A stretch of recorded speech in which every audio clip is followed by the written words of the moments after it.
सुबह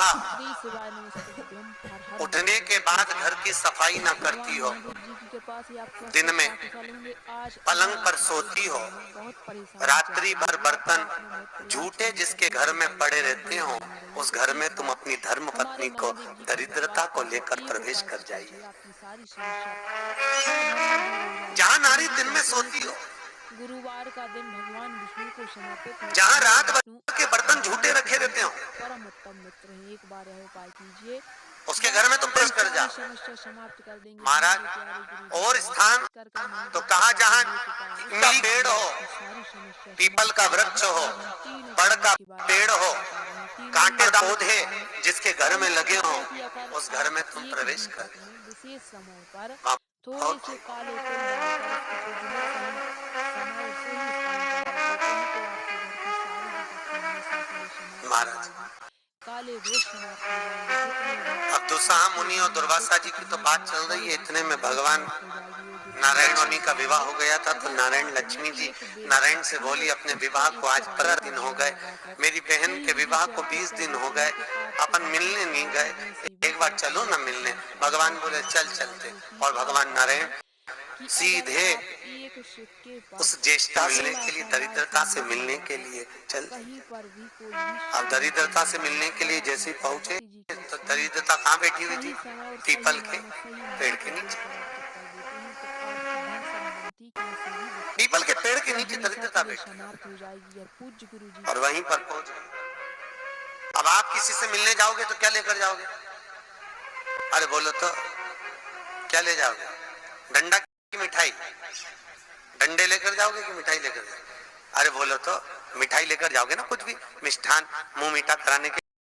जिसकी विवाह हुआ है, अभी विवाह हुआ है, तो उसके यहाँ मिठाई का डब्बा, और मिठाई का डब्बा ले जाकर जैसे ही भगवान नारायण लक्ष्मी को दिया, लक्ष्मी ने तुरंत देवी को दिया, ज्येष्ठा को दिया, तो देते ही दरिद्रता ने मिठाई का डब्बा फेंक दिया। और फेंकते से ही बोली, लक्ष्मी तू मेरी छोटी बहन है, तुझे इतना नहीं मालूम कि तेरी बड़ी बहन खाती क्या है, और मेरे लिए तू मिठाई लेकर आई है? तू पागल हो गई है, मूर्ख हो गई है। तो मेरे लिए मिष्ठान लेकर आई है, तुझे मालूम नहीं कि मुझे खट्टा और तीखा पसंद है। लक्ष्मी जी की आंख में आ गए। लक्ष्मी जी बोली, जी मैं तो समझी कि तुम्हारा विवाह हो गया है, हो सकता है तुम कुछ चेंज करी हो अपने स्वाद को, क्योंकि विवाह होने के बाद थोड़ा सा व्यक्ति बदल जाता है। मुझे लगता है आपने कुछ चेंज करा हो, इसलिए मैं आपके लिए मिठाई लेकर आई। तुझे मालूम नहीं मैं क्या खाती हूँ? मुझे नहीं चाहिए, मिठाई का डब्बा फेंक दिया। आज भी कई दरवाजों पर, कई दुकानों पर आपने नींबू मिर्ची टंगा हुआ देखा होगा। कई लोग कहते हैं नजर से बचाता है, नजर से नहीं, लक्ष्मी और दरिद्रता ये दोनों बहनें हर एक व्यक्ति के घर में प्रतिदिन प्रवेश करती है, पर लक्ष्मी के लिए मिठाई फ्रिज में रखी होती है, इसलिए लक्ष्मी सीधे अंदर चली जाती है, और दरिद्रता के लिए नींबू मिर्ची दरवाजे पर टंगा रहता है, इसलिए वो दरवाजे से खाकर वापिस चली जाती है। दरवाजे से खाकर तुरंत वहीं से लौट जाती। कई लोग कहते हैं नजर के लिए, नजर के लिए नहीं, दरिद्रता हमारे यहाँ प्रवेश ना करे, ज्येष्ठा हमारे यहाँ प्रवेश ना करे, इसलिए नींबू और मिर्ची को दरवाजे पर बांधा जाता है। पर कई लोगों को नहीं मालूम, तो वो कहते नजर से बचाता। नजर से नहीं, दरिद्रता का प्रवेश ना हो। अगर दरिद्रता हमारे घर में प्रवेश कर रही है तो वो दरवाजे से भोजन कर निकल जावे, हमारे घर के अंदर प्रवेश ना करे। इसलिए हिंदू धर्म की रीति आज भी घर के अंदर नींबू और मिर्ची को एक ही डलिया में नहीं रखा जाता। अगर नींबू और मिर्ची एक ही डलिया में रखे रहते हैं तो उस घर में दरिद्रता का निवास है, दरिद्रता का प्रवेश। महाराज हमारे यहाँ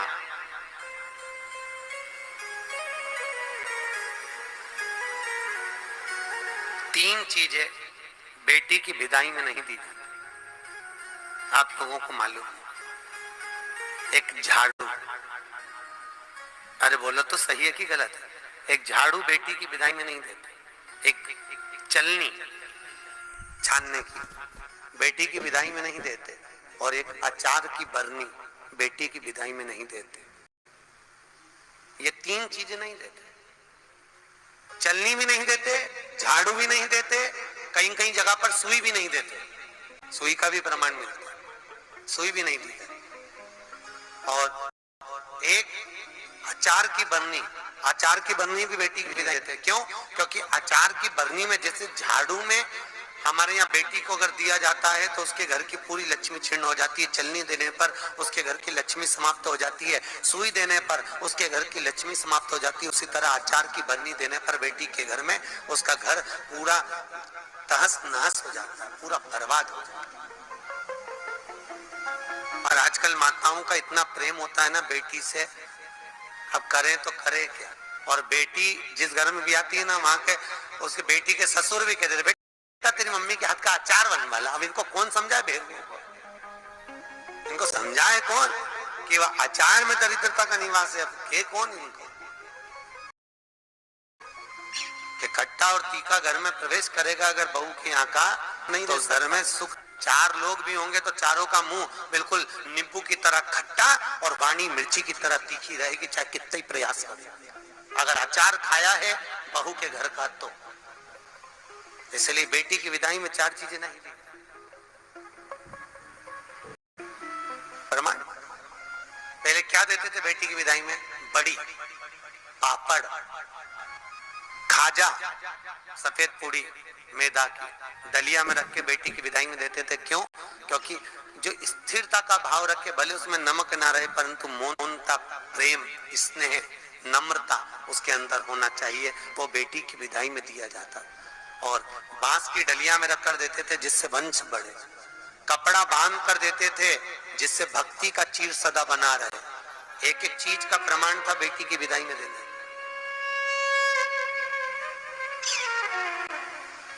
अब आज के जमाने में लोग तो जाने नहीं, बस जो आ जाए आन दो आन दो आन दो आन दो, और आ तो गया फिर पचान दो, फिर अब पचाओ।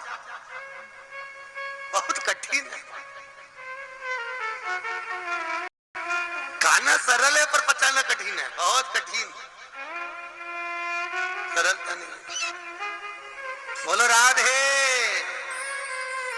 बहुत कठिन था। तो ये दरिद्रता देवी को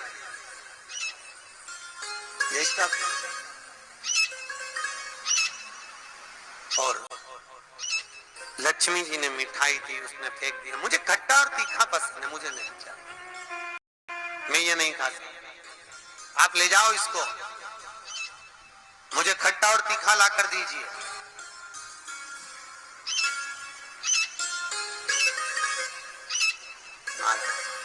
मुझे खट्टा और तीखा चाहिए। समझाया भगवान विष्णु लक्ष्मी जी से कह रहे हैं तेरी बहन को समझाना बहुत कठिन है, तू चल। लक्ष्मी जी जाने लगी, इतने में लक्ष्मी जी ने भगवान नारायण से विनती करी, नारायण ये मेरी बहन दरिद्रता बेटी है पीपल के पेड़ के नीचे, और पीपल के वृक्ष के नीचे मेरी बहन बैठी हुई है। इस पीपल के वृक्ष के नीचे तो ना जाने कितने कितने लोग पूजन करने के लिए आएंगे, ना जाने कितने कितने लोग पूजन करने के लिए पहुंचेंगे, और ये दरिद्रता यहाँ बैठी रहेगी तो दुनिया के लोगों के साथ में तो ये दरिद्रता पीछे पीछे उनके घर चली जाएगी, फिर दुनिया के लोग पीपल के वृक्ष की पूजन नहीं कर पाएंगे। और पद्म पुराण के अंदर लिखा है कि पीपल के वृक्ष के नीचे 52,000 ब्राह्मणों का वास होता है। फिर पीपल के वृक्ष का प्रमाण क्या? भगवान नारायण बोले ये पीपल के वृक्ष के नीचे तुम्हारी बहन दरिद्रता निवास कर रही है, पर जिसकी हाथ में या तो माला हो, जल का पात्र होगा, या कुंकू का चोपड़ा होगा, या दिया बाती होगा, जो अपने हाथ में कुछ ना कुछ लेकर आएगी पीपल के वृक्ष की पूजन के लिए और वापिस वो पात्र लेकर जाएगी, उसके पीछे कभी दरिद्रता उसके घर में प्रवेश नहीं करेगी। और जो खाली हाथ पीपल के वृक्ष के नीचे प्रवेश करता है उसके साथ में दरिद्रता उसके साथ पीछे पीछे प्रवेश कर जाती है। और सुनो लक्ष्मी, आज शनिवार का दिन है जिस दिन मैं इस दरिद्रता से मिलने के लिए लक्ष्मी तेरे साथ में इस पीपल के वृक्ष के नीचे आया हूं। ज्येष्ठा से मिलने के लिए, तेरी बहन दरिद्रता से मिलने के लिए। शनिवार के दिन कोई भूल से भी इस पीपल के वृक्ष के नीचे आकर नमन करेगा, प्रणाम करेगा, पूजन करेगा, पाठ करेगा, उसको सर्व सुख की अनुभूति प्राप्त हो। इसलिए शनिवार का प्रमाण कहा गया। शनिवार की प्रधान। और महाराज एक रविवार का दिन ऐसा होता है जिस दिन दरिद्रता ने मांगा है अपने सुख के लिए। दरिद्रता देवी कह रही है महाराज अगर 7 दिन आपके हैं तो एक दिन मुझे दिया जाए मेरे सुख के लिए। दरिद्रता देवी तो रविवार के दिन इस पीपल के वृक्ष के नीचे ज्येष्ठा तेरी प्रखरता के साथ में तू दुसाह मुनि के साथ इसमें निवास करेगी। केवल हिंदू धर्म में एक ही दिन है जिस दिन पीपल के वृक्ष को उखाड़ा जा सकता है और वो रविवार का दिन होता है। कौन से दिन? रविवार। शनिवार, मंगल, सोमवार, बुधवार कभी भी आप पीपल के पेड़ को अगर दीवार पे से उखाड़ोगे तो वो पीपल वापस लग जाएगा।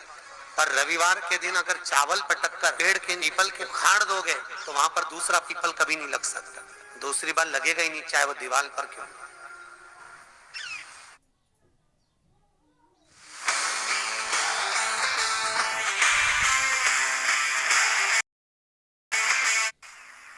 कई लोग दीवार पे से पीपल जब हेरते हैं तो वहां पर केवल चावल पटक दो और रविवार के दिन उसको निकाल दो। एक दिन रविवार का दिन ऐसा होता है जिस दिन दरिद्रता अपने पूर्ण प्रभाव में रहती है। संडे के दिन, रविवार के दिन, रविवार